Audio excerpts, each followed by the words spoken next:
লিখেননি কিন্তু, কারণ রাসূল দুনিয়া থেকে চলে গেছেন সেই জন্য। জি, তো এটি হচ্ছে তরিকা। তো আপনাকে যদি জিজ্ঞাসা করা হয় আর উত্তর না জানা থাকে, কি বলবেন? আল্লাহ রসুল বেশি জানেন না আল্লাহ আলম বলবেন?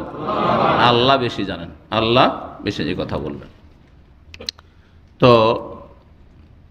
কি বললেন? আল্লাহ এবং তার রাসূল বেশি ভালো জানেন। তখন নবী সাল্লাল্লাহু আলাইহি ওয়াসাল্লাম কি বললেন? হাক্কুল্লাহি আলা ইবাদিহি আইয়াবুদুহু ওয়া লা ইউশরিকু বিহি শাইআ। আল্লাহর হক হচ্ছে বান্দার ওপর যে একমাত্র তার ইবাদত করবে, তার সাথে কোনো কিছুকে শরীক করবে না, অংশীদার বানাবে না। তাওহীদ, এর নাম কি? তাওহীদ। আল্লাহর একত্ব প্রতিষ্ঠা করবে।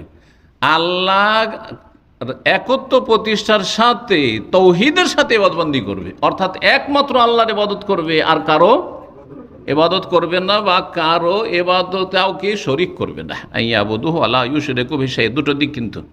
এক আল্লাহর ইবাদত করবে আর তার সাথে কোনো কিছুকে শরীক করবে না। এই দুটো কথাই তো কালেমা লা ইলাহা ইল্লাল্লাহ আছে না? লা ইলাহা মানে কারো ইবাদত করবে না, ইল্লাল্লাহ মানে একমাত্র আল্লাহর ইবাদত করবে। এটাই হচ্ছে কালেমা তাইয়্যিবা। জি, কোরআনে কারীমের বহু আয়াতে আল্লাহ বলেছেন। তো প্রথম সম্পর্ক যে ভালো রাখবে বা ভালো করবে সেটা কার সাথে? আল্লাহর সাথে। এক নম্বরে আল্লাহর সাথে, রবের সাথে। কারণ সবচেয়ে বড় হক কার? আল্লাহ রাব্বুল আলামিনের। সুতরাং তার সাথে হকটাকে ভালো করবে, তার সাথে হক, তার যে হক সেটা যথাযথ আদায় করার মাধ্যমে রব্বুল আলামিনের সাথে সম্পর্কটা ভালো রাখবেন। যাদের সম্পর্ক ভালো আছে কন্টিনিউ আজীবন ভালো রাখবেন। এই যে সারা জীবন ভালো রাখতে হবে, এই কথা আল্লাহ বলেছেন, ওয়াবুদ রাব্বাকা হাত্তা ইয়াতিয়াকাল ইয়াকিন। সূরা হিজরের শেষ আয়াত আল্লাহ কি বলছেন? হ্যাঁ, ওয়াবুদ রাব্বাকা, তোমার রবের ইবাদত করো, ইয়াকিন আসা পর্যন্ত, ইয়াকিন আসা পর্যন্ত, অর্থাৎ মৃত্যু পর্যন্ত আজীবন আল্লাহর ইবাদতবন্দি করতে থাকো। তো আল্লাহ রাব্বুল আলামিনের ইবাদত বন্দেগীর মাধ্যমে আল্লাহর সাথে সম্পর্কটা ভালো করতে হবে। আল্লাহর সাথে সম্পর্ক ভালো করতে হলে কি করতে হবে? এক নম্বরে শিরক মুক্ত তাওহীদ কায়েম করতে হবে।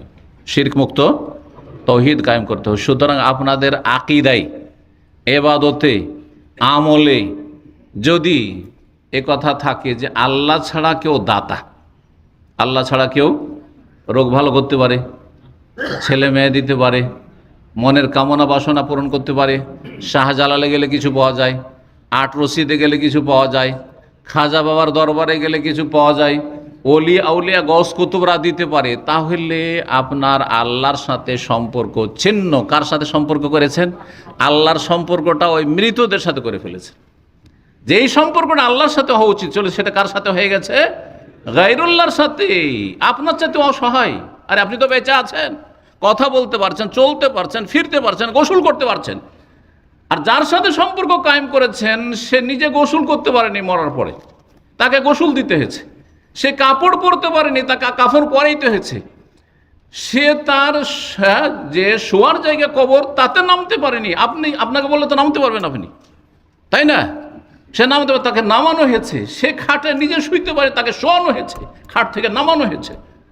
তারপরও তার কাছে চাইছেন যে সে রোগ ভালো করতে পারে। তার সম্পর্কে এরকম কুফরি বিশ্বাস, শিরকি বিশ্বাস যে রোগ ভালো করতে পারে, বালা মুসিবত দূর করতে পারে, তো এই দিতে পারে, তো সেই দিতে পারে। যখন ছেলে মেয়ে হচ্ছে না, 10 বছর হয়ে গেছে বিয়ে সাথে, তখন যাচ্ছেন দরগাহে। কি করে যাচ্ছেন আপনি?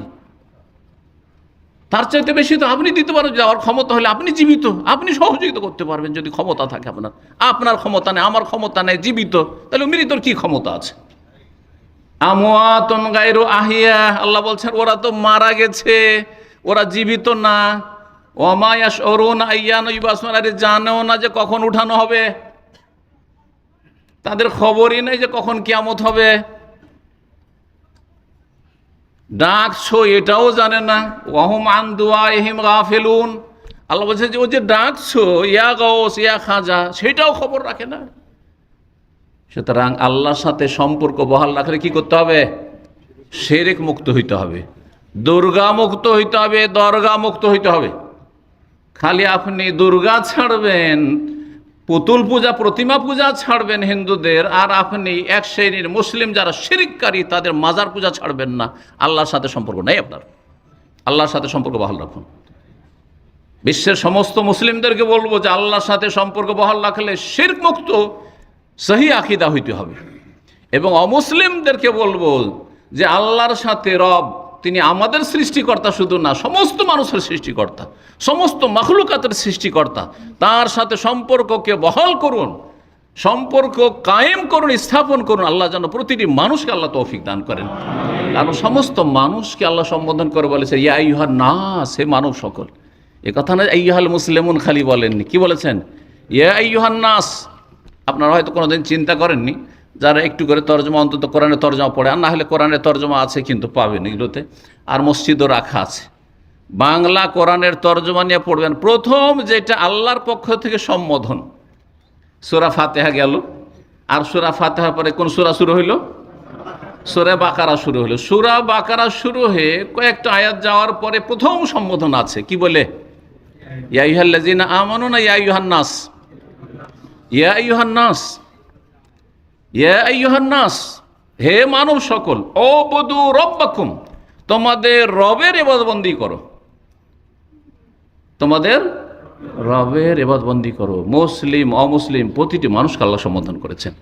সুতরাং রমজান আসার আগে প্রস্তুতি মানব জাতির হচ্ছে, প্রস্তুতি বিশেষ করে যারা মুসলিম বলে দাবি করেন, প্রস্তুতি হচ্ছে যে আল্লাহর সাথে সম্পর্ক বহাল করতে হবে এবং বহাল রাখতে হবে, সম্পর্ককে মজবুত করতে হবে তৌহিদ প্রতিষ্ঠার মাধ্যমে, শিরক মুক্ত হওয়ার মাধ্যমে।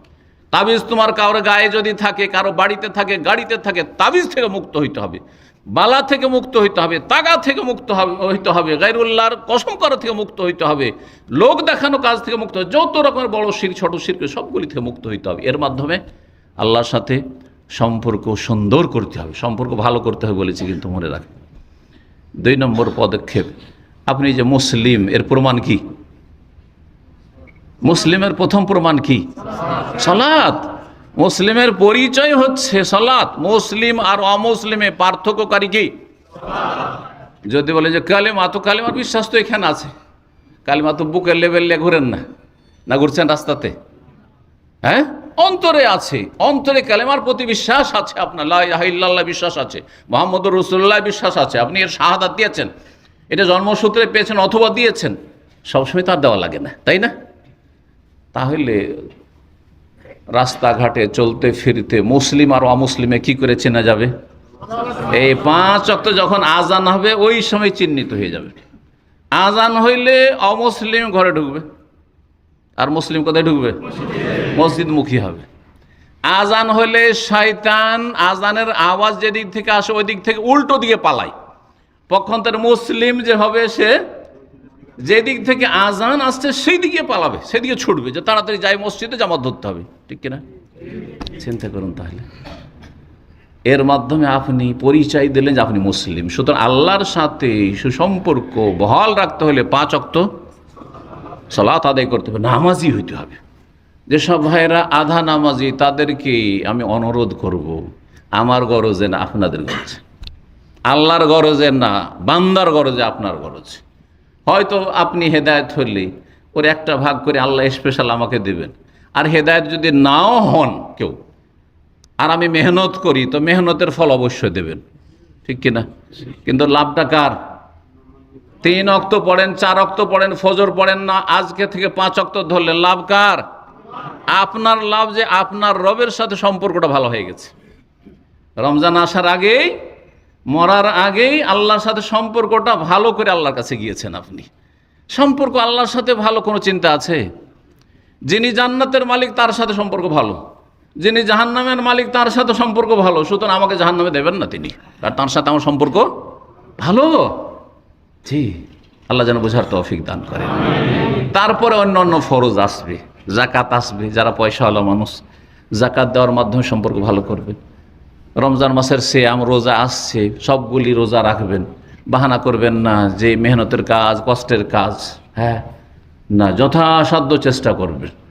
দরকার হলে বেতন একটু কম পান, দরকার হইলে আপনি সেই ক্ষেত্রে আপনি এত পারবো না, ঠিক আছে, দুনিয়ার কাজ আমি বাদ দিয়ে দেবো, দুনিয়ার কাজ বাদ দিয়ে দেবো, কিন্তু আপনাকে রমজান মাসের সিয়াম ফরজ অবশ্যই রাখতে হবে। জি, এতে কোনো রকমের নয় যে পারলাম রাখলাম, না হইলে রাখলাম না, ডিউটিটা ঠিক থাকলো, 500-700 রিয়াল, 1000 রিয়ালের জন্য আপনি আখেরাতকে ধ্বংস করছেন, আপনি জাহান্নামে যাবেন, আপনি জান্নাত থেকে বঞ্চিত হচ্ছেন, আপনি এত হতবাগা হইলে হয়? আল্লাহ রাব্বুল যারা বোঝার তৌফিক দান করেন। আল্লাহর সাথে সম্পর্ক ভালো করতে হবে এইভাবে সবগুলি ফরজ আদায়ের মাধ্যমে। আর হারাম নাজায়েজ কাবিরা গুনাহ বিশেষ করে মুসলিম জীবনে আপনার আমার জীবনে যেগুলো আছে সেগুলি থেকে এক এক করে সেগুলিকে চিহ্নিত করে শনাক্ত করে সেগুলি থেকে মুক্ত হওয়ার চেষ্টা করতে হবে। প্রত্যেকে কিন্তু নিজের বায়োডাটা জানেন না? আপনি নোংরা ছবি দেখেন, জানা নাই আপনার? কেউ যদি হারাম খায়, ধূমপান করে, জানা নাই? হ্যাঁ, মদ খায় তো তার জানা নেই? কেউ যদি এই ধরনের আরও যেসব পাপ রয়েছে, অশ্লীলতা রয়েছে, সেগুলিতে লিপ্ত আছে, জানা নাই? হ্যাঁ, কারো গীবত করে, জানেন না? চগলখড়ি করে, জানেন না?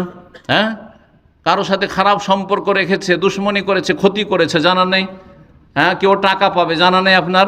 আমরা জানি না, কিন্তু আপনি জানছেন যে আমার কাছে এই পাওনা আছে। সুতরাং আল্লাহর সাথে সম্পর্ক বহাল করতে হবে, ইতিবাচক নেতিবাচক। আবার বলছি, যেগুলো ফরজ সেগুলি সবগুলি করার চেষ্টা করবেন, এতে কোনো কমতি করবেন না। আর যেসব হারাম না যায় সেগুলি থেকে মুক্ত হবেন। কিভাবে মুক্ত হবেন? তওবার মাধ্যমে মুক্ত হওয়া, আর তার সাথে ইস্তেগফার করা। অতীতে গত দিনগুলিতে যে পাপগুলি হয়ে গেছে সেগুলোর জন্য আল্লাহর কাছে ইস্তেগফার, ক্ষমা চাইবেন। এটা হচ্ছে ইস্তেগফার মানে ক্ষমা চাওয়া। ভুল করেছেন সেজন্য তো ক্ষমা চাওয়া। আর তওবা মানে ফিরে আসা। এই ফিরে আসাটা কি? এটা হচ্ছে গুনাহ বন্ধ করে দেওয়া। 3টি কথা মনে রাখবেন। গুনাহ কি করা? বন্ধ করে দেওয়া। স্টপ, আর গুনাহ হবে না আমার দ্বারা, আর পাপ হবে না, আর আমি সিগারেট খাবো না, আর ফজর ছাড়বো না, ঠিক আছে না? আর সালাতে কমতি করব না, আর রোজাতে কমতি করব না, ফরজ ঠিক রাখবো। বন্ধ করলেন। আর 2 নম্বর, গুনাহ হয়েছে এর জন্য অনুশোচনা, অনুতপ্ত হওয়া, লজ্জিত হওয়া, আমি মুসলিম, চরম অন্যায় করেছি, জি, নিজেকে ধিক্কার দেওয়া, নফসে লাওয়ামা, নিজেকে মালামত করছেন, ধিক্কার দিচ্ছেন, জি। 3 নম্বর, আগামীর জন্য প্রতিজ্ঞা করা। এগুলোকে কি বলা হয়? এগুলোকে তওবার শর্ত বলা হয়। এগুলো কি বলা হয়? তওবার শর্ত কয়টি?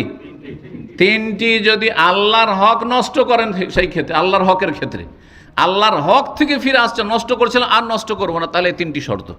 মানুষের হক আছে, পাওনা আছে, মানুষের জুলুম করেছেন, স্ত্রীর উপর জুলুম করেছেন, অনেকে কিন্তু জুলুম করেন, স্বামীর উপর জুলুম করেছেন, প্রতিবেশীর উপর জুলুম করেছেন, কোনো অমুসলিমের জুলুম করেছেন, তাহলে কি করতে হবে?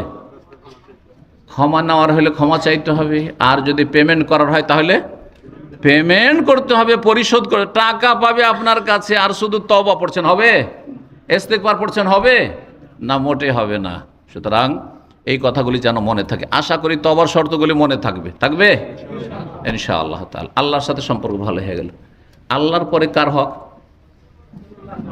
রাসূলুল্লাহ সাল্লাল্লাহু আলাইহি ওয়াসাল্লাম হক। রাসূলুল্লাহ সাল্লাল্লাহু আলাইহি ওয়াসাল্লামের সাথে সম্পর্কটা ভালো করেন এবং ভালো রাখেন। কিভাবে? সুন্নতকে আঁকড়ে ধরার মাধ্যমে, আর বেদাতকে পরিত্যাগ করার মাধ্যমে। যদি আপনাদের জীবনে বেদাত থাকে, বেদাতগুলো বাদ দিয়ে দেন। মিলাদ আছে, বাদ দিয়ে দেন। শবে বরাতে হালুয়া রুটি আর শবে বরাতের ওইসব অনুষ্ঠান আছে, বাদ দিয়ে দেন। শবে কাদার করেন, শবে বরাত বাদ দেন, ঠিক আছে না? নিয়ত পড়া আছে, বাদ দিয়ে দেন। জায় নামাজের দোয়া পড়া আছে, বাদ দেন। সম্মিলিত মোনাজাত করা আছে, বাদ দেন।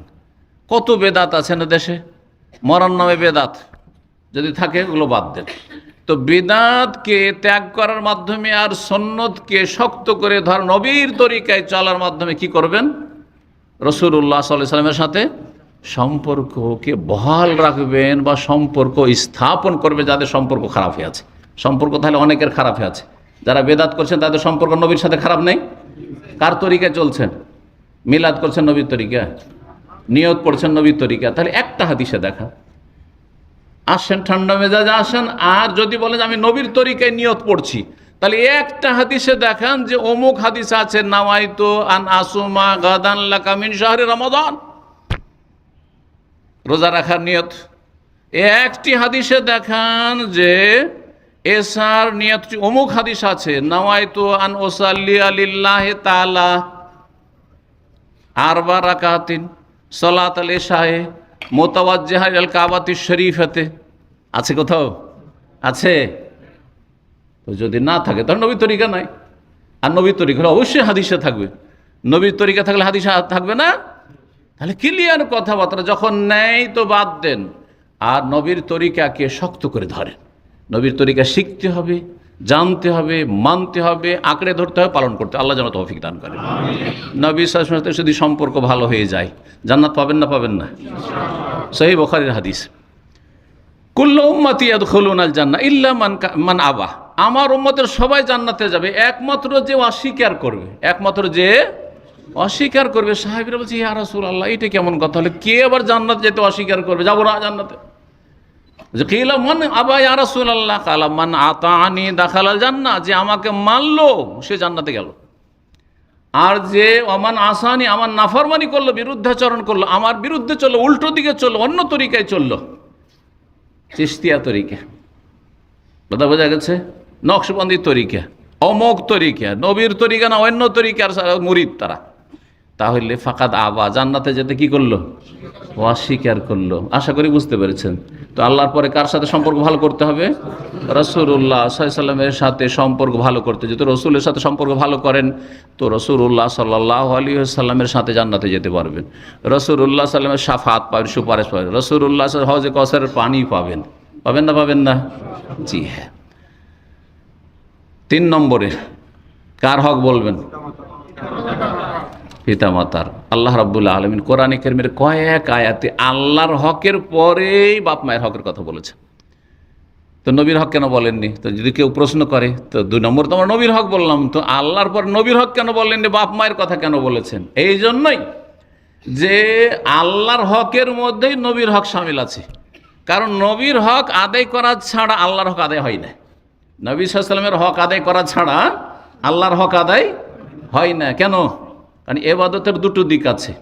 এক আল্লাহর ইবাদত করতে হবে, আর এক রসুলের তরিকা ইবাদত করতে, তাহলে সেটা ইবাদত হবে। নামাজ পড়ছেন কার জন্য?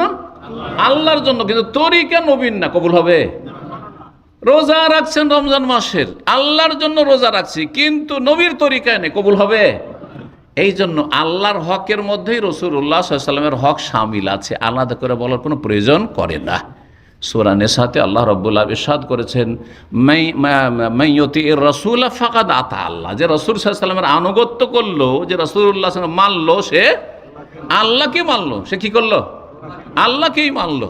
ভালো করে শুনুন। সুতরাং এখানে চলে এসছে আল্লাহ রাব্বুল আলামিন সূরা নিসার আয়াত নম্বর 36 বলছেন, ওয়াবুদুল্লাহ ওয়ালা তুশরিকু বিহি শাইআ ওয়া বিল ওয়ালিদাইনি ইহসানা, এক আল্লাহর ইবাদত করো, তার সাথে কাউকে কোনো কিছুকে শরীক করিও না, এবং তারপরেই পিতামাতার সাথে সদাচরণ করো, ভালো আচরণ করো।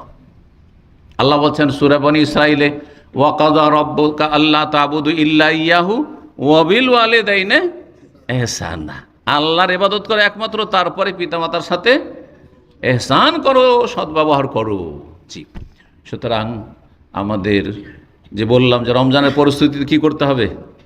সম্পর্কটা ভালো রাখতে হবে, ভালো করতে হবে। যাদের বাপ মায়ের সাথে সম্পর্ক ভালো আছে সারা জীবন ভালো রাখতে হবে, যাদের সম্পর্ক ভালো নেই সম্পর্কটাকে ভালো করতে হবে। সুতরাং বাপ মায়ের সাথে যদি মনোমালিন্য থাকে, তিক্ততা থাকে, বাপ মা অসন্তুষ্ট থাকে, আর আসলে আপনার অপরাধের কারণে অসন্তুষ্ট রয়েছে, এমন নয় যে অনেক সময় বাপ মাই অপরাধী আর অসন্তুষ্ট হয়েছে, সেটা নয়, পারছেন না আপনি, এইরকম নয়, বরং আপনার ত্রুটির কারণেই আপনার উপর অসন্তুষ্ট হয়ে রয়েছে। তাহলে তাড়াতাড়ি করে রমজান আসার আগে আপনি ক্লিন হয়ে যান, রমজান মাস আসার আগে আপনি বাপ মায়ের সাথে সম্পর্কটা বহাল করুন এবং ভালো করুন। আল্লাহ যেন তৌফিক দান করেন। কারণ বাপ মা যদি রাজি তাহলে আল্লাহ রাজি। হাদিস আছে না নেই? একটা করে শুধু হাদিস বলছি, রেজা রব্বে ফি রেজাল ওয়ালিদে, রব রাজি হবে যদি পিতামাতা রাজি। এখানে ওয়ালেদ মানে শুধু পিতা নয়, পিতামাতা দুটোই। কথা বোঝা গেছে না? এটা হচ্ছে ব্যাখ্যা। যদিও শাব্দিক ওয়ালেদ মানে হচ্ছে বাপ, কিন্তু শাব্দিক অর্থ অনেক সময় হয় না বাপ অর্থ, কেন বাপের চাইতে মায়ের হক বেশি।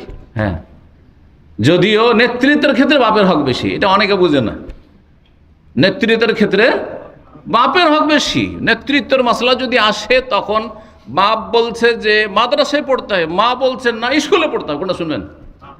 নেতাকে, আর রেজাল কাওয়ামুন আলাইহিম, তখন বাপের কথা শুনতে হবে। কিন্তু ধরেন সদ্ব্যবহারের ক্ষেত্রে কার বেশি হক? হ্যাঁ, চিকিৎসা করতে হবে, আর চিকিৎসার ক্ষেত্রে দুইজনের চিকিৎসা করবেন, কিন্তু বেশি গুরুত্ব দিতে হবে কার? মায়ের গুরুত্ব দিতে হবে বেশি। কথা বোঝা গেছে? এটাকে অনেকে বুঝে না, মনে করে যে না না না না বাপ কি, মা যেটা বলছে সেটা শুনবো না। বাপ হুকুম করনেওয়ালা কে? বাপ, সুতরাং বাপের হুকুম শুনতে হবে। একমাত্র যদি অন্যায় হুকুম করে সেটা ভিন্ন বিষয়। তো বাপ মায়ের সাথে সুসম্পর্ক বহাল রাখতে হবে, সুসম্পর্ক যার নেয় সুসম্পর্ক কায়েম করতে হবে। আল্লাহ যেন তৌফিক দান করেন। ওয়া সাখাতুর রাব্বি ফি সাখাতিল ওয়ালিদে, আর রব অসন্তুষ্ট হয়ে যাবেন, নারাজ হয়ে যাবেন যদি বাপ মা অসন্তুষ্ট থাকে, নারাজ থাকে। আল্লাহ যেন বাপ মাকে রাজি রেখে দুনিয়া থেকে বিদায় করার তৌফিক দান করেন। আর এটা বলা খানিকটা ভুল, কারণ দুনিয়া থেকে বিদায় করার তৌফিক দান করে তার মানে আমি থাকতে চাইছি, বাপ মাকে আগে বিদায় করতে চাইছি, এটাও নয়। কিন্তু উদ্দেশ্য এটা নয়। জি হ্যাঁ, সবসময় স্বাভাবিক, এটা প্রাকৃতিক মতে সাধারণত এরকমটাই হয়ে থাকে, সেই জন্য বলছি আর কি। জি, তারপরে পিতামাতার পরে আসবে আত্মীয় স্বজন, তারপরে আসবে পাড়া প্রতিবেশী, আত্মীয় নয় অনাত্মীয় কিন্তু প্রতিবেশী। তাদের সাথে সম্পর্ক কি করতে হবে? বহাল করতে হবে। যদি বহাল না থাকে, যদি খারাপ থাকে ভালো করতে হবে, আর ভালো থাকে তো সেটাকে অটুট রাখতে হবে, অব্যাহত রাখতে হবে। আচ্ছা, এই যে পাড়া প্রতিবেশী বললাম, এতে আপনার এই প্রবাস জীবন সামিল নাই নাকি? আপনার রুমমেট, ও তো সবচেয়ে ঘনিষ্ঠ প্রতিবেশী। যদি ডিউটি না থাকে 24 ঘন্টা রুমমেটের সাথে আছেন, ঠিক কিনা? একই পরিবারের মতো থাকছেন, সুতরাং তাদের সাথে সম্পর্কটা ভালো থাকতে হবে না? হবে না? আপনাদের যে বসেরা রয়েছে, ম্যানেজাররা রয়েছে, ফোরম্যান রয়েছে, সুপারভাইজার রয়েছে, তাদের সাথে সম্পর্ক ভালো থাকতে হবে কি হবে না? যেমন ওপরে যারা আছে তাদের সাথে সম্পর্ক ভালো থাকতে হবে, ঠিক তেমনি ওপরের ভাইদেরকে বলবো যারা নেতৃস্থানীয়, যারা কর্মকর্তা দায়িত্বশীল রয়েছেন, তাদেরও সম্পর্ক অধীনস্থ গরিবদের সাথে ভালো থাকতে হবে। এই নয় যে ওপরের তো খুব জি হুজুর সার করে খুব শ্রদ্ধা চান, কিন্তু আপনার আন্ডারে যারা কাজ করছে তাদের উপর জুলম অত্যাচার করছেন, তাদেরকে শান্তিতে থাকতে দিচ্ছেন না। যদি শিথিলতা করে, দিনের 1 দিনের বেতন কেটে, 1 ঘন্টা লেট করে আসছে 5 দিনের বেতন কেটে, জুলুম কিনা? আরে যতটা অপরাধ করবে ততটা শাস্তি দেবেন, ঠিক কিনা? যতটা অপরাধ করবে ততটা শাস্তি দেবেন। তো এইভাবে আমরা প্রত্যেকেই একজন অপরজনের সাথে সম্পর্ক কি করব? ভালো রাখবো, আর ভালো না থাকলে ভালো করব। নবী করিম সাল্লাল্লাহু আলাইহি ওয়াসাল্লাম বলেছেন, সপ্তাহে কয়দিন আল্লাহর কাছে আমলনামা পেশ করা হয়? 2 দিন। কি কি বারে? সোমবারে আর বৃহস্পতিবারে। সবার আমলনামা উন্নীত হয়, ওপরে নিয়ে যাওয়া হয়, আসমানে নিয়ে যাওয়া হয়। কিন্তু এক শ্রেণীর লোকের আমলকে আকাশের নিচে রেখে দেওয়া হয়, যেতে দেওয়া হয় না। তারা কারা? যাদের আপোষে শত্রুতা আছে, সম্পর্ক খারাপ আছে, এখনো তাদের মীমাংসা হয়নি, মিলে যায়নি, এই রকম লোকদের, তাদের সম্পর্কে কি বলেন আল্লাহর পক্ষ থেকে? কি বলা হয়? আল্লাহ রাব্বুল আলামিন কি বলেন? আল্লাহর ফেরেশতারা কি বলে? আল্লাহর পক্ষ থেকে ফেরেশতাদেরকে বলা আনজেরা হাজাইনে, এই যে 2 জনে লড়াই করেছে, ঝগড়া করেছে, এই 2 জনে মনোমালিন্য হয়ে আছে, এদেরকে সময় দাও, এদের আমলনামাগুলি নিচেই রাখো, হাত্তা ইয়াস্তালিহা, যতক্ষণ পর্যন্ত আপোষে এরা মীমাংসা না করে নিবে ততক্ষণ পর্যন্ত এদের আমলগুলো নিচেই রাখো, ওপরে আসবে না। কথা বুঝতে পেরেছেন? তাহলে চিন্তা করুন, যদি আপনার রুমমেটের সাথে সম্পর্ক খারাপ থাকে, তাকে কষ্ট দিয়ে থাকেন, ক্ষমা নিতে হবে না? হবে না? সে যদি কষ্ট দিয়ে থাকে আপনার কাছে ক্ষমা নেবে। আর যদি ক্ষমা না, অনেকে নালায়েক আছে, নিজেই জুলুম করবে আর নিজেই বাড়াবাড়ি করবে, আবার ও ক্ষমা কখনো ছোট হবে না। তাহলে কম পক্ষে আপনি একজন মুসলিমকে, সে জালেম হলেও সে মুসলিম, কিন্তু কাফের হয়ে যায়নি, ঠিক না? জুলুম করেছে, মুসলিম হিসাবে তার সাথে সম্পর্ক ভালো রাখার চেষ্টা করবেন, আর সেই চেষ্টাটা হবে সালাম দিয়ে। নবী সাল্লাল্লাহু কি বলেছেন? ওয়া খায়রুহুমাল্লাযী ইয়াবদাউ বিস-সালাম। 2 জনে যদি দ্বন্দ্ব হয়, মনোমালিন্য হয়, কেউ কারোর সাথে কথা বলতে চাইছে না, বা একটু তিক্ততা আছে, ওই 2 জনের মধ্যে কে বেশি ভালো? যে আগে সালাম দিতে পারবে। দেখা হলো সামনাসামনি, মসজিদে আসছে যাচ্ছে অথবা রুমে ঢুকছে, সালাম আলাইকুম, সাথে সাথে শেষ। মোদি ইউনিভার্সিটিতে সৌদি ছেলেদের সাথে রুমমেট হিসাবে থেকেছি আমি 2-3 বছর থেকেছি। প্রথম দিকে 2-3 বছর আমি সৌদিদের সাথে থেকেছি, লাস্টের দিকে বিদেশিরা আরও কয়েকজন ছিল। আর প্রথম দিকে মাত্র তিনজন করে থাকতাম একটা রুমে, কখনো 2 জন থাকতাম, একজন সৌদি একজন আমি থাকতাম, এরকমও হয়েছে। তো হয়তো কি যে আমি রাত 11টার পরে পড়াশোনা করতাম না, আমার পড়াশোনা সীমিত, আর ঘুম একদম হিসাব করা। মানে এই নয় যে রাত 2টা-3টা পর্যন্ত পড়তে থাকলাম, পরীক্ষার সময় চলে এসছে, এই কাজ আমি কোনোদিন করি না, এই ভুলটা আমি করিনি। এইরকম অনেকেই করে পড়াশোনার লাইফে, আগে থেকে পড়বে না কিন্তু পরীক্ষার সময় 24 ঘন্টা পড়াশোনা, সারা রাত পড়ছে, ফজর করে দিল, রাত 2টা বাজিয়ে দিল। না, আমার নিয়ম সারা বছর চলছে, ওই 11টা পর্যন্ত পড়বো। এই ক্ষেত্রে যখন একাধিক লোক এক রুমে থাকি তখন একটা ইত্তেফাকে আসতে হবে, এটা সমঝোতায় আসতে হবে। সেটা কি, যে ভাই 11টাতে লাইট বন্ধ করে দেবো, তোমার যদি পড়ার লাগে তুমি বাইরে চলে যাবে বা হলে চলে যাবে, মসজিদে লাইট জ্বলছে অথবা বিভিন্ন জায়গায় লাইট জ্বলছে সেগুলিতে গিয়ে পড়াশোনা করবে। কিন্তু এখানে রুম রাত 11টায় যে কোনো ব্যক্তির অধিকার আছে কি করার, লাইট বন্ধ করে দেওয়ার, ইত্তেফাক আগে থেকে করা আছে। তারপরও কিছু লোক আচ্ছা চলি 15 মিনিট 20 মিনিট দেখি আর একটু পড়ে নিই, চলতে আছে, 11:30 বেজে যাচ্ছে, তখন আর জিজ্ঞাসা করি নয়, বন্ধ করে দিলাম। হ্যাঁ, একটু মনটা খারাপ হবে, কিন্তু মানুষ তো কী হবে, মনটা খারাপ হবে না? যে আমি বই খুলে পড়ছিলাম আর তারপর ভট করে বন্ধ করে দিই, যদিও কিন্তু আধা ঘন্টা লেট হয়ে গেছে, কিন্তু মানুষের এটা স্বভাব, একটু মন খারাপ হয়। এ মন খারাপ হলে সাথে সাথে দেখতাম সুবহানাল্লাহ, শুধু আমি না, আমার চেয়ে ভালো ভালো আখলাকের দিক দিয়ে ছেলে আছে, এসে একটু পরে ওর মনটা খারাপ হয়েছে, কিন্তু সাথে সাথে রুম থেকে উজু করে আসলে, আসার পরে বলছে সালাম আলাইকুম, শেষ, সালাম আলাইকুম, তারপরে সব শেষ, ব্যাস ফের স্বাভাবিক হয়ে গেল। কথা বুঝতে পেরেছেন না? কারণ সালাম মানুষের মাঝে কি করে, মহাব্বত পয়দা করে, ভুল বুঝাবুঝি দূর করে।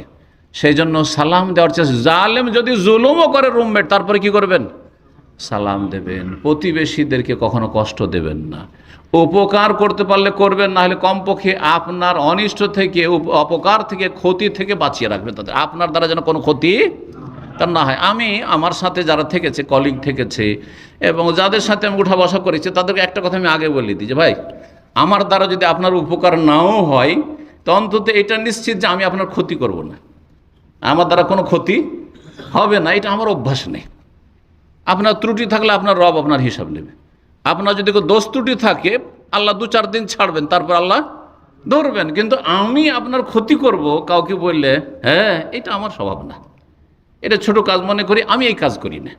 বাকি কথা হইলো যে আপনার উপকার হয়তো নাও হইতে পারে আমার দ্বারা, কিন্তু ক্ষতি হবে না আমার দ্বারা, আলহামদুলিল্লাহ, দিলটা সাফ আছে, অন্তরটা কি আছে, সাফ আছে, আমি কারো ক্ষতি করিনি। জি, আল্লাহ যেন তৌফিক দান করেন। প্রতিবেশীর এত বেশি হক রয়েছে, এত বেশি হক রয়েছে যে নবী করিম সাল্লাল্লাহু আলাইহি ওয়াসাল্লাম বলেছেন যে মা জালা জিবরিল ইউসিনি বিল জার, যখনই জিবরাইল আসে আমাকে শুধু প্রতিবেশীর কথা বলে, প্রতিবেশীর খেয়াল রাখেন, রসুলকে বলছেন সাল্লাল্লাহু আলাইহি ওয়াসাল্লাম, ইউসিনি বিল জার, প্রতিবেশীর খেয়াল রাখেন, প্রতিবেশীর খেয়াল রাখেন। হাত্তা জানান্তু আন্নাহু সায়ুয়ারিসু, মনে হলো যে প্রতিবেশীকে আমার ধন সম্পদে ভাগীদার বানিয়ে দেবে, অংশীদার বানিয়ে দেবে। কথা বুঝতে পেরেছেন? এত গুরুত্ব দিতে। তার আগে একটি কথা বলে শেষ করে দেবো, কারণ আমার সময় বেলা হয়ে গেছে, 1 ঘন্টা কাছে আসছে। একেবারে কাছের সম্পর্ক আর দূরের দিকে যা, যে কোনো মানুষের সাথে সম্পর্ক কি করতে হবে, ভালো করতে। এর মাধ্যমে রমজানের প্রস্তুতি, এর মাধ্যমে কি, রমজানের প্রস্তুতি। কিন্তু ঘর থেকে শুরু করি। যদি স্ত্রীর উপর জুলম হয়ে থাকে, আপনি অহংকার নিয়ে আসবেন অন্তরে, যে আমি স্ত্রীর কাছে কি করে মাফ চাইবো, মাফ চাইবেন, ক্ষমা চাইবেন, আপনি কিছু হাদিয়া গিফট দিয়ে রাজি করে দেবেন আপনি। কারণ নবী করিম সাল্লাল্লাহু আলাইহি ওয়াসাল্লাম বলেছেন আল্লাহর এতে সন্তুষ্টি পাবেন এবং নবী সাল্লাল্লাহু আলাইহি ওয়াসাল্লামের হুকুম পালন হবে। ইস্তাউসু বিন-নিসায়ে খায়রান, তোমরা নারীদের ক্ষেত্রে আমার থেকে ভালো উপদেশ নাও। নারীদের ক্ষেত্রে, স্ত্রীদের ক্ষেত্রে আমার থেকে কি নাও, ভালো নসিহত উপদেশ নাও, যে আমি তাদের সাথে সদাচরণ করতে বলছি, ভালো ব্যবহার করতে বলছি, আচার আচরণ করতে বলছি। নবী সাল্লাল্লাহু আলাইহি ওয়াসাল্লাম আরও বলেছেন সবচেয়ে ভালো মানুষকে, খায়রুকুম খায়রুকুম লি আহলি, যে স্ত্রীর কাছে ভালো মানুষ, স্ত্রীর কাছে যে ভালো মানুষ। ওয়া আনা খায়রুকুম লি আহলি, আমি আমার স্ত্রীর কাছে ভালো মানুষ। সেই জন্য স্ত্রী আপনাকে যদি খারাপ বলে তার মানে আপনি খারাপ মানুষ, একমাত্র খারাপ স্ত্রী হয় সেটা আলাদা কথা, কিন্তু যদি মোটামুটি ভালো স্ত্রী হয় তাহলে স্বামীকে সবচেয়ে বেশি ভালোবাসে। সুতরাং স্ত্রীর যেন জুলুম না হয়। এইরকমই বোনদেরকে বলবো, যদিও এখানে নেই তারা, কিন্তু আমার কথা শুনবে, যাদের সম্পর্ক স্বামীর সাথে খারাপ, স্বামীকে কষ্ট দিয়ে থাকে, সম্পর্ক ভালো করুন। কি করুন? রমজান মাস আসার আগে সম্পর্ক ভালো করুন। আল্লাহ রাব্বুল আলামিন যেন তৌফিক দান করেন। আল্লাহর সাথে সম্পর্ক ভালো করুন, তারপরে রসুলের সম্পর্ক ভালো করুন সাল্লাল্লাহু আলাইহি ওয়াসাল্লাম, বাপ মায়ের সাথে সম্পর্ক ভালো করুন, স্ত্রী স্বামীর সাথে সম্পর্ক ভালো করুন, হ্যাঁ, স্বামী স্ত্রীর মাঝে, পাড়া প্রতিবেশী আত্মীয় স্বজনদের সাথে সম্পর্ক ভালো করুন। যেই সমাজে বাস করছেন মুসলিম অমুসলিম তাদের সাথে সম্পর্ক যদি খারাপ থাকে ভালো করুন, আর ভালো থাকলে ভালো রাখুন, আজীবন ভালো রাখুন। আল্লাহ যেন তৌফিক দান করেন। এখানে আজকের আলোচনা শেষ করছি। আল্লাহ রাব্বুল আলামিন যেন কথাগুলি কবুল করেন এবং কথাগুলি আপনাদের অন্তরে আল্লাহ যেন নামিয়ে দেন এবং আমাদের প্রত্যেককে আপন আপন জায়গা থেকে সার্বিক জীবনে সংশোধন করার জন্য তৌফিক দান করেন এবং আল্লাহ রাব্বুল আলামিন আমাদের নেক আমল কবুল করেন। রমজান মাসকে আল্লাহ কবুল করেন এবং রমজান মাসে আমাদেরকে আল্লাহ কবুল করে নেন জান্নাতি হিসাবে। জাহান্নামের আযাব থেকে আল্লাহ যেন আমাদেরকে মুক্তি দান করেন। রব্বানা আতিনা ফিদ দুনিয়া হাসানা ওয়া ফিল আখিরাতি হাসানা ওয়া কিনা আযাবান্নার। যেসব ভাই বোনেরা অসুস্থ রয়েছেন, মুসলিম ভাই বোন, আল্লাহ তাদেরকে যেন সুস্থ করে দেন। যাদের ছেলে মেয়েরা অসুস্থ রয়েছে, বালা মুসিবত রয়েছে, আল্লাহ তাদেরকে সুস্থ যেন করে দেন।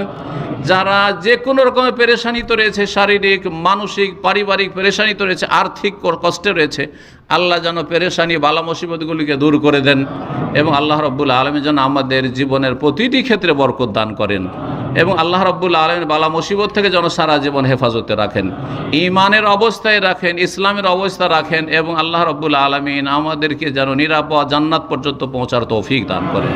ওয়া সাল্লাল্লাহু ওয়া সাল্লাম আলা নবিয়িনা মুহাম্মদ ওয়া আলা আলিহি ওয়া সাহবিহি আজমাইন।